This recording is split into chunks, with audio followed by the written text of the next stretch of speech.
Salut tout le monde, salut, bienvenue en live, c'est parti.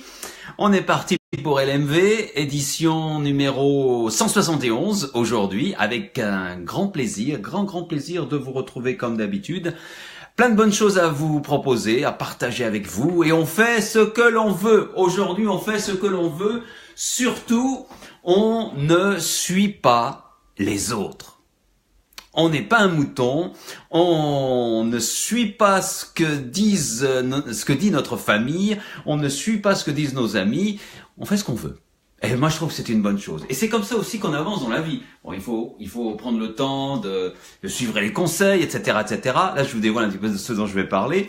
Mais il faut quand même, et c'est très très important, et c'est le fil rouge de cet épisode 171, faire ce que l'on veut. Créer sa communauté, aller vers ce que l'on veut. Salut Christophe, salut Monette, merci d'être là dès le début, c'est toujours sympa, toujours agréable. Et oui, aujourd'hui, on va parler des Mavericks, comme on dit en anglais, des têtes brûlées un petit peu que nous sommes. Si vous êtes là d'ailleurs, vous êtes sûrement une tête brûlée. Et car la question est surtout de ne pas suivre comme un mouton, de ne pas rester dans un cercle où on vous dit de faire comme les autres, parce que ça c'est le meilleur moyen de tuer la petite flamme qui est en vous. Alors, pour cela, il va y avoir des histoires comme d'habitude, mais avant, plein de petites choses à vous raconter, en commençant par... Alors attendez, je reviens, je peux pas avoir tout dans les mains. Vous savez ce que c'est ça? Je vous l'ai dit déjà. Salut Assunta, ça va? Je vous l'ai dit déjà, je vais vous offrir cet agenda. L'agenda de... Alors là, c'est à l'envers, désolé, c'est l'agenda de Matou. Joyeux journal, le joyeux journal Matou, parce qu'il s'appelle Le meilleur, on voit pas bien là, est à venir. Eh oui, c'est son nom. Ça, je trouve que c'était une idée sympa. Peut-être un petit cadeau pour Noël, pour l'un ou l'une d'entre vous. Je l'ai feuilleté, j'en ai parlé la semaine dernière, c'est super. Tu l'as, Assunta? Ah bah alors tu peux en parler aussi bien que moi. Et dis donc, ton exemplaire, il est pas abîmé, il est pas arrivé abîmé, le mien est arrivé un petit peu abîmé sur les bords, je suis désolé.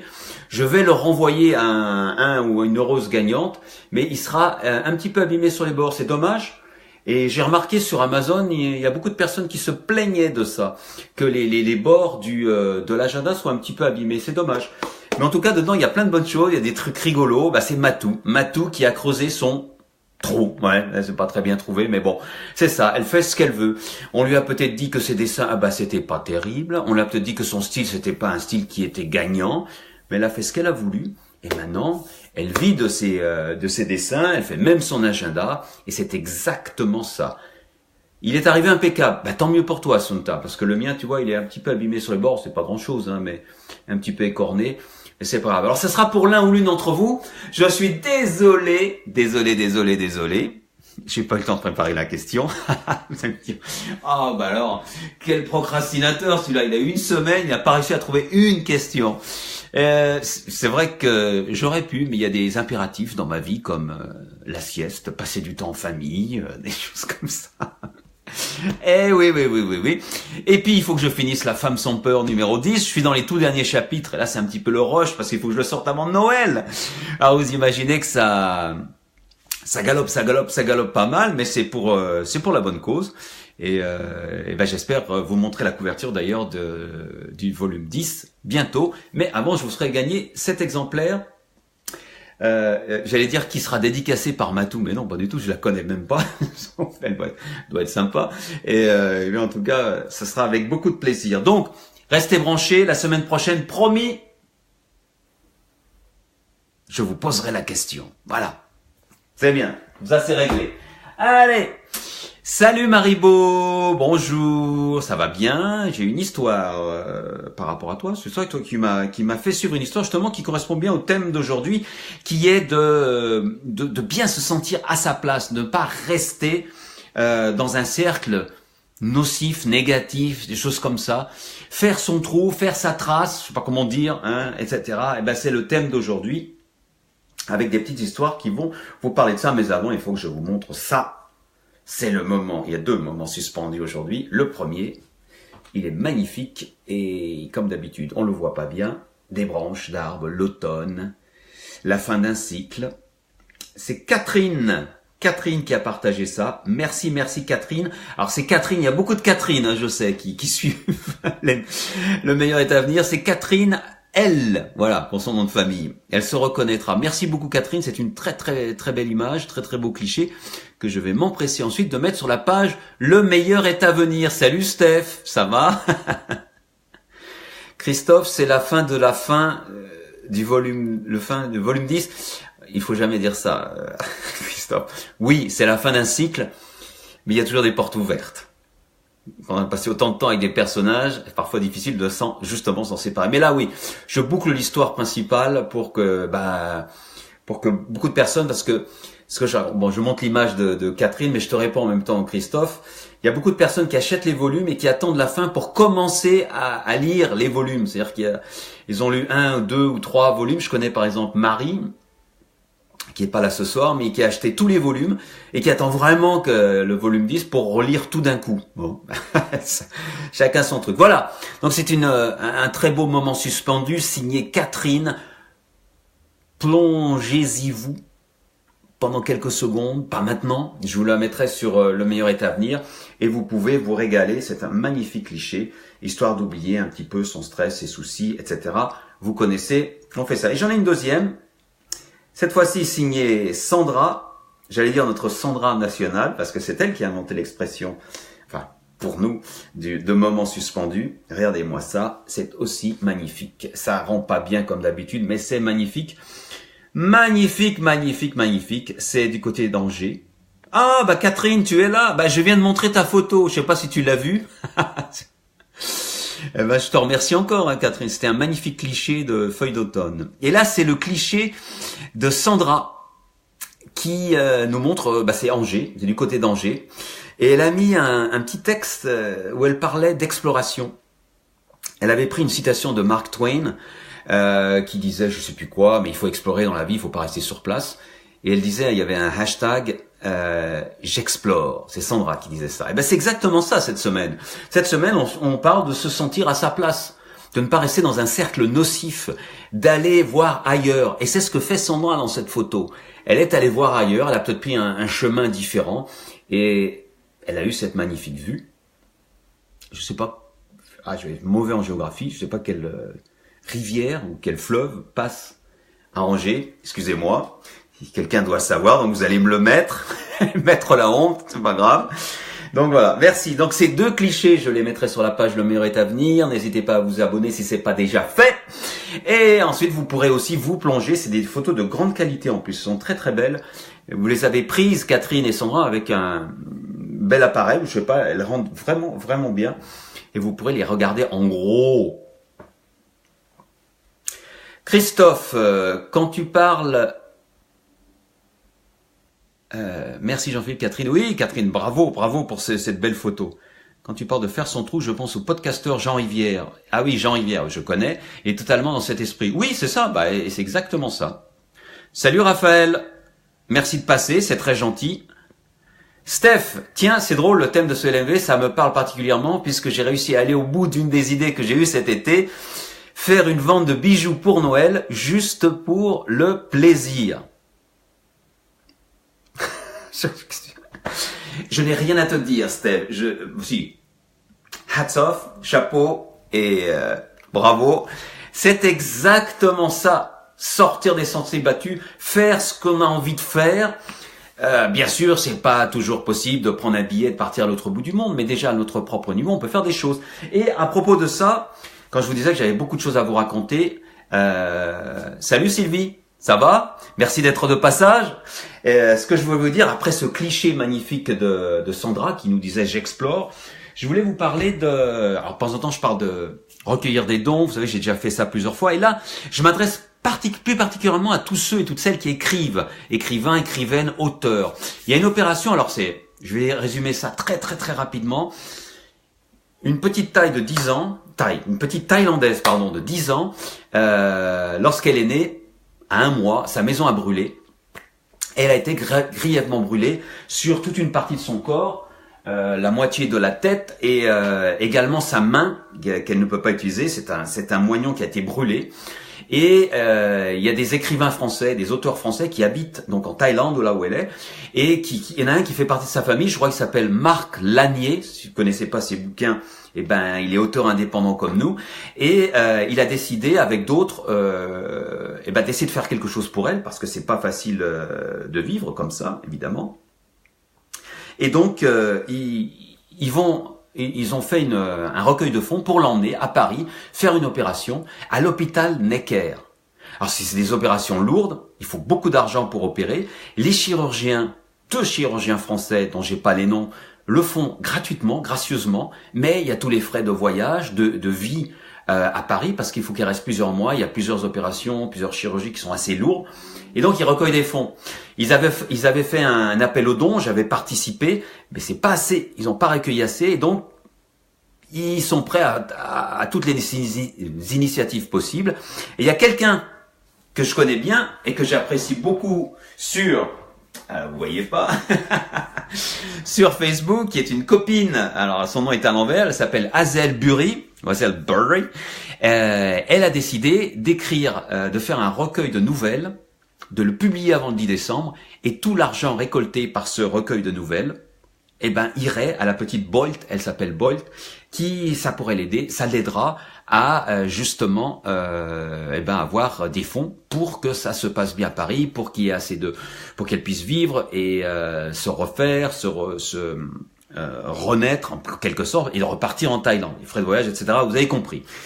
Et donc Hazel demande aux auteurs et aux auteures qui le veulent de participer et d'offrir une nouvelle pour ce recueil. Alors si vous êtes auteur ou auteure, écrivain, écrivaine, vous avez un petit peu de temps, offrez une nouvelle, contactez Hazel, alors là, vous voyez pas bien sur le t-shirt, mais Hazel Burry, et vous la trouvez, A-Z-E-L.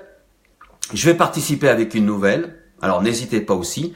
Elle va mettre ça en ligne dès le 10 décembre et on va faire de la pub pour ce bouquin. Et tous les fonds recueillis iront pour la petite Bolt qui a vraiment besoin de cette opération. Parce que vous allez voir, je vais vous montrer la photo. Elle est un peu dure, mais il faut la voir, il faut regarder. Voici la petite, elle est à l'envers la photo. La petite Bolt qui a été brûlée ici et tout le bras, mais elle a un caractère formidable, elle est très souriante, etc. Et c'est pour elle, on va faire ça. Alors si vous êtes auteur, nous ne sommes pas des sardines. Oui. Combien de mots, Christophe? C'est court. Hazel m'a dit, tu peux la contacter directement, Hazel Burry. Et il faut faire court, parce qu'elle va en mettre beaucoup, et puis il faut pas que ce soit trop lourd au niveau papier, pour qu'il y ait plein de gens qui l'achètent, et que tous les fonds reviennent, aillent à cette petite Thaïlandaise qui a besoin et qui va venir. Elle va partir, ils sont en train de préparer le visa. Marc pourrait en dire plus à son sujet. Et donc, elle va aller à l'hôpital Necker. Les chirurgiens sont volontaires. Il y a plein de gens qui se sont mobilisés pour elle. Et donc, il faut l'aider. Là, je parle surtout aux écrivains, écrivaines, auteurs. C'est Hazel Burry qui a besoin de vos histoires, de vos nouvelles très très courtes pour les mettre dans un recueil qui servira à aider la petite Bolt. J'ai vu passer John. Salut John, salut Agnès. Je sais pas, j'ai une autre photo d'elle. Voilà, elle est adorable. Là, on voit moins bien. Mais c'est pour elle et je vous tiendrai au courant. Enfin, je fais pas directement le recueil de fonds parce que je demande pas de recueil de fonds comme je l'ai fait par le passé. Mais là, je m'adresse surtout à tous ceux qui écrivent des histoires. C'est le moment d'écrire une histoire.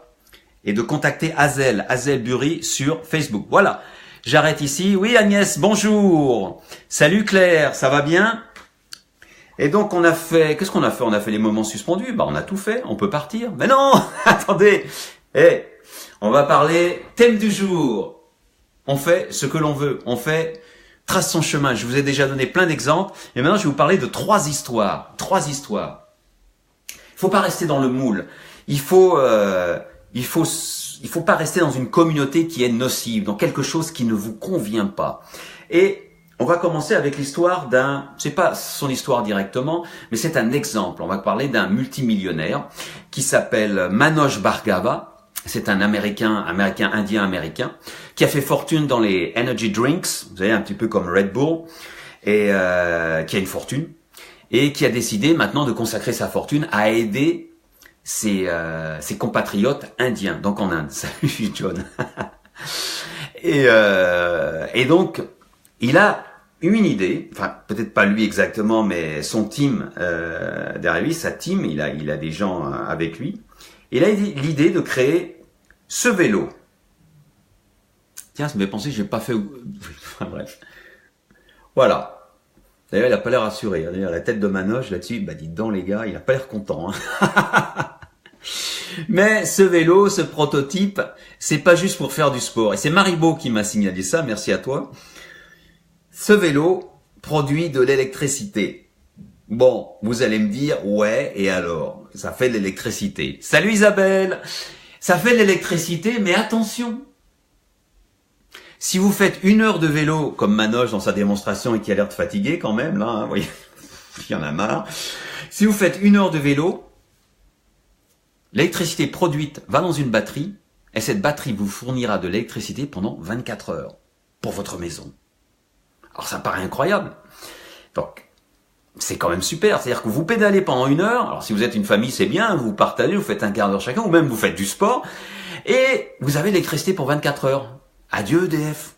Adieu tous ceux qui nous prennent de l'argent pour l'électricité comme ça. C'est formidable. Bon, alors attention, là je vous donne une vision un petit peu rose de tout ça. Hein. Manoj, il fait un peu la gueule, mais son prototype ici fonctionne. Mais il fonctionne surtout pour les ménages indiens en Inde. Donc les besoins en électricité des familles pauvres indiennes sont pas du tout les mêmes que les nôtres. Donc attention, il faut bien relativiser tout ça. Et donc Manoj va produire ce vélo d'abord à 10 000 exemplaires l'année prochaine pour tester et donc non pas le distribuer parce qu'il veut le vendre pas cher mais quand même le vendre pour que les gens respectent l'outil et vous savez c'est quelque chose qu'on nous donne, parfois on respecte pas et donc l'entretiennent et que ça puisse servir Christophe, économie et perdre du gras. Mais exactement, l'idée est bonne. Je pense qu'elle pourrait servir aussi en Europe, en Occident, hein, pourquoi pas. Mais là, il faudrait quand même pédaler beaucoup plus, je pense. Je pense qu'1 heure de pédalage, ça servirait pas parce qu'on a tellement d'électricité avec les appareils connectés, etc. Je sais pas si ça serait assez. Enfin, une idée à creuser. Et pourquoi je vous parle de Manoj? Manoj, j'ai pas besoin d'en parler, il est multimillionnaire, il est milliardaire, il a fait sa fortune, donc maintenant il essaye de redonner aux autres, mais surtout dans cet esprit de faire ce que l'on veut. Ne pas être bloqué par des choses qui nous paraissent impossibles à dépasser, comme EDF. EDF, ça paraît impossible à dépasser. Et moi, je suis certain qu'il y a d'autres inventeurs qui ont trouvé des systèmes pour produire leur électricité, ne serait-ce que par les panneaux solaires, des choses comme ça. Et c'est ça, cet esprit qui est important d'avoir dans la vie. À son niveau, à sa façon. C'est-à-dire ne pas rester dans le moule, ne pas rester dans une communauté, dans un groupe de personnes qui vous dit « Ben non, arrête, qu'est-ce que tu vas faire avec ton truc de vélo là, ça va pas marcher. » Lui, on l'a respecté, pourquoi? Parce qu'il est multimillionnaire, donc il parle avec l'argent. Donc tout de suite, on dit « Oh bah oui, c'est une bonne idée, on va vous aider, on va vous soutenir, on va faire le prototype. » Mais c'est beaucoup plus difficile si on est un inconnu, qu'on n'a pas de vraiment de moyens et qu'on doit recueillir de l'argent. Eh ouais. Donc vous voyez ce que je veux dire? Tout le monde a compris? Salut Josette. Au Québec, il faudrait sûrement pédaler 3 heures en hiver. Eh oui, Maribo. Mais ça serait peut-être bien pour la bonne cause, non? Pour rester fit. Voilà, première histoire. Donc sur ça, donc surtout sortir de ce qui ne vous convient pas en fait, et attirer à soi, non pas attirer, aller vers les gens qui vous correspondent. Ne pas rester dans un cercle qui vous dit non, non, non, tu peux pas faire ça, etc. Ça va pas marcher. Et là, je vais changer complètement de secteur. Je vais aller dans le rap. Le rap. Je vais aller dans le rap français. Hein? Vous connaissez le rap français, enfin au moins de loin, vous avez vu yo yo yo, etc. Bon, je vais pas vous la refaire. Moi, je suis un grand fan de rap. Il y en a certains qui le savent parmi vous. Et j'aime pas trop le rap français, très franchement, parce que bon, je trouve pas ça très intéressant. Mais ça, c'est moi, hein, c'est mon truc.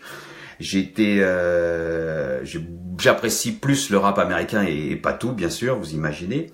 Et puis il y a des petits garçons, 2 petits gars, 2 petits Toulousains, qui très très jeunes ont voulu faire du rap. Très très jeunes. Ils avaient à peine 10 ans, ils voulaient faire du rap. Deux petits gars de Toulouse. Il y en a un qui s'appelait Florian et l'autre qui s'appelait Olivio. Et ils voulaient faire du rap. Alors ils ont commencé à faire du rap. Et leur papa leur encouragé. Leur papa était argentin. Il est toujours argentin, il est toujours là. Leur maman est française d'origine algérienne. Et ils ont commencé à faire du rap. Et ils commencent à faire du rap comme tous les rappeurs font du rap, vous savez, avec les grands gestes, ouais, je fais ci, blablabla, blablabla. Et puis au fil des années, ils ont grandi et ils n'ont pas suivi ce que font les autres rappeurs. Ils ne se sont pas contentés de copier. Et maintenant, aujourd'hui, dans le milieu du rap, ils sont parmi ceux qui ont le plus de réussite. Ils sont parmi les plus célèbres. Assunta, ouais, je savais que tu trouverais tout de suite. Ils s'appellent Big Flo et Oli. Et pourquoi je le prononce à l'américaine, enfin bref. Big Flo et Oli, que vous ne connaissez sûrement pas, mais demandez aux plus jeunes parmi vous, vos enfants, des jeunes que vous connaissez, vous allez voir, ils les connaissent sûrement. Et pourquoi ils ont eu du succès? Tout simplement parce qu'ils n'ont pas fait comme les autres. Ils ont choisi leur propre style. Ils ont choisi leur propre façon de faire du rap. Oui, ils sont toulousains. D'ailleurs, je vais vous les montrer. Big Flo et Oli, c'est assez impressionnant. Puisque tu parles de Toulouse, je vais te montrer une photo. Tu vas voir. Voilà. Alors, on la voit pas bien. C'est extrait d'un clip de rap qu'ils avaient fait en 2009. Où il disait je suis Toulouse, au vive Toulouse, c'était un ode à Toulouse. Et c'est des deux petits gamins là qui sont en train de rapper, ils ont un petit peu le style. Et voici maintenant, en 2017, dans le clip de leur chanson phare qui s'appelle Dommage. Les voici, les voilà. Ils ont bien changé, ils ont bien grandi, ici et ici. Et regardez leur tenue. Il n'y a rien du rap, ils sont tout à fait dans leur style, cool. Rien à voir avec les gros bijoux, l'or, les dollars, les meufs en bikini ou même pas en bikini. Vous voyez, c'est complètement différent. C'est dans un bus de la RATP, etc., etc. Et ils ont trouvé leur style. Et tu as raison, Assunta. Cette chanson, c'est un clip d'une chanson qui s'appelle Dommage, qui est absolument superbe. Ces gars-là, dans leur chanson, ils vous donnent pas de leçons. Ils disent pas moi je. Ils racontent des histoires. Et vraiment, je vous recommande, même si vous n'aimez pas le rap, écoutez au moins quelques chansons. Vous allez voir, c'est assez impressionnant. Ils ont un beau flow déjà. Et ensuite, ils racontent de belles histoires. Et celle-ci, Dommage, raconte qu'il faut pas rater les chances, les opportunités dans la vie. C'est dommage, il fallait le faire, il fallait y aller. Je me rappelle plus des paroles. Je vois qu'Isabelle, notre rappeuse nationale, Isabelle, tu connais. Et peut-être que je vous sous-estime, peut-être que tout le monde connaît en fait Big Flo et Oli. Et c'est une belle chanson. Mais le dernier album qu'ils ont sorti, je l'écoute pas en boucle, mais je l'écoute beaucoup. Et il y a plein de chansons, c'est des petites merveilles. Et c'est tout simple. Il n'y a pas de vulgarité, il n'y a pas de... Voilà. Et pourquoi ils ont réussi? C'est la même chose. Parce qu'ils sont sortis du cercle. Ils sont sortis du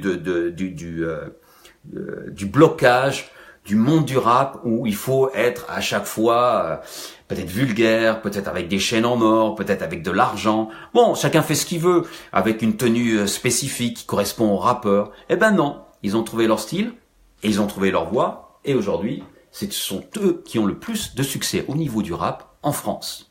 Maintenant. Voilà un deuxième exemple. Bravo, Big Flo et Oli.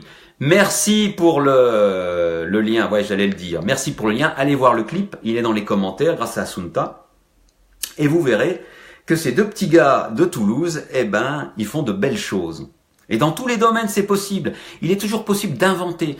Oui, c'est pas facile dans le rap parce que tout a été fait. On dit, non, tout n'a pas été fait. Et dans votre domaine, aussi, c'est possible de trouver un angle différent, de se sentir à sa place, entouré de gens que vous aimez. Je regarde ils font des vidéos, des vlogs, Big Flo et Oli, de leur tournée en ce moment, et je vois tous les gens qui les entourent, c'est des gens qui leur correspondent. Vraiment, c'est une belle famille. Et ils sont très proches de leurs parents en plus. Si vous voyez ces vidéos, vous allez voir, leurs parents ont une place aussi très importante. Dernière histoire aujourd'hui, on va aller en Belgique. On va aller en Belgique rencontré un groupe de fanatiques. Alors il y a une chose, quand on fait du bricolage, eh ben il faut acheter les outils.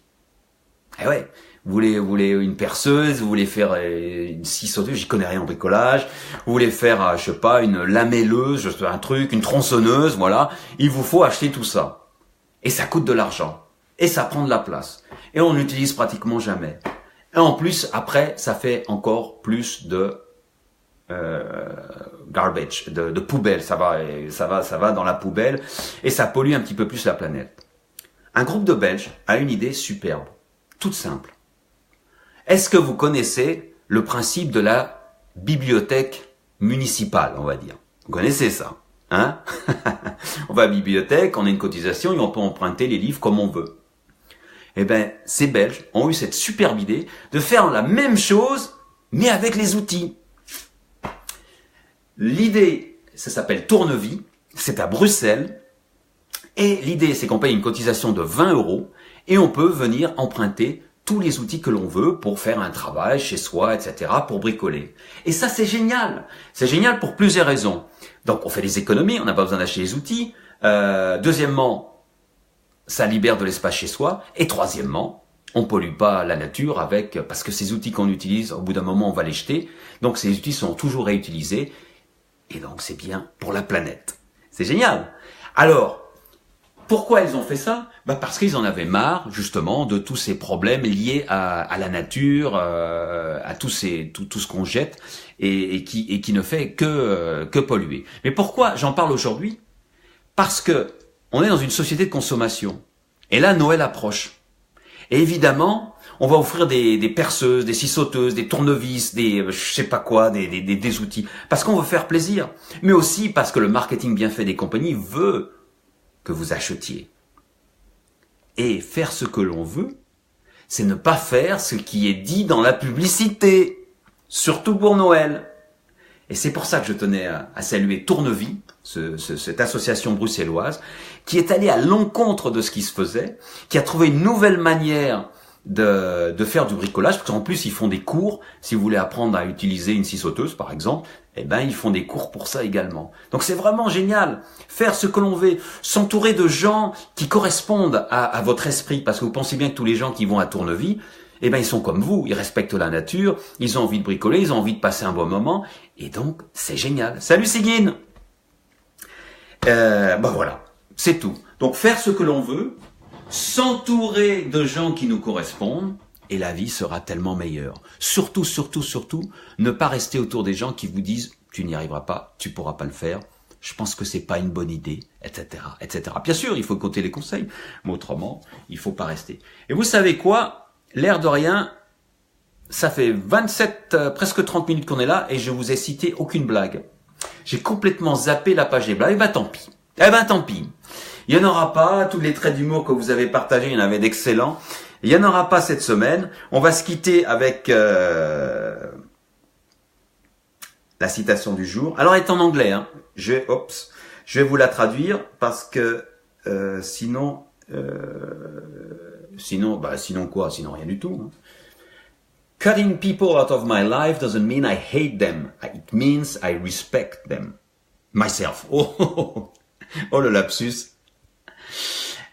Alors la traduction, je suis le roi de la traduction, vous le savez. Aidez-moi là. Oui, j'ai même pas préparé en fait, ça me paraissait évident. Isabelle, ça fait du bien parfois de ne pas faire comme d'hab. Bah oui, t'as raison. Oui. Alors enlever des gens de ma vie quotidienne, c'est-à-dire me séparer de personnes dans ma vie quotidienne, ça veut pas dire que je le déteste, que je les déteste. Ça veut dire que je me respecte. C'est beau ça, c'est beau. Hein. Pensez-y à ça. Et moi j'y pense. C'est pas parce que je veux plus voir quelqu'un, ça veut pas dire que je déteste la personne, que je ne l'aime pas, que je la hais. Ça veut dire que je me respecte et je pense qu'il y a d'autres personnes qui seront plus importantes, qu'il faudrait que je garde autour de moi et que pour mon bien-être. Sigyn, ne jamais rien faire contre les autres, c'est tellement plus drôle. Merci pour les petits cœurs. Je suis désolé, hein, j'ai pas la citation en français, mais enfin vous avez compris l'esprit. On est d'accord, on fait ce qu'on veut. Je vous ai donné 3 exemples. Ils peuvent vous inspirer, ou pas, même 4, si je pense à Matou aussi, dont je vous ai parlé un petit peu. J'en avais d'autres, mais là, je veux pas faire trop long. Ah, voilà, merci Agnès. Quand je me débarrasse des gens dans ma vie quotidienne, cela ne veut pas dire que je les déteste, cela signifie que je me respecte. Merci Agnès, c'est exactement ça. Bonne traductrice. Ne pas faire comme les autres, c'est aussi enrichissant. Eh oui, Monette. Ben oui, mais c'est ça qui est important. C'est ça le but aujourd'hui. Donc pensez à ça. Regardez bien autour de vous. Je suis pas là pour vous donner des leçons, mais c'est juste des idées. Hein. J'ai pas l'intention de vous convaincre, mais des idées qui peut-être peuvent faire quelque chose dans votre esprit. Voilà. Ok. On se retrouve la semaine prochaine. Ça sera LMV 172. Ça approche de Noël et c'est promis. La semaine prochaine, je ferai le jeu. Je vous avais promis. L'agenda de Matou à gagner. Ça sera parfait. Juste pour Noël. Merci à tous et à toutes. À bientôt. N'hésitez pas à partager cette vidéo immédiatement. Allez-y. J'espère que ça motivera d'autres personnes également à faire ce qu'elles ont envie de faire, surtout. Et de ne pas suivre et de ne pas rester bloquées dans un espèce de cocon où elles n'avancent pas. Et elles deviennent de plus en plus tristes. Allez, au revoir. À la semaine prochaine. Merci.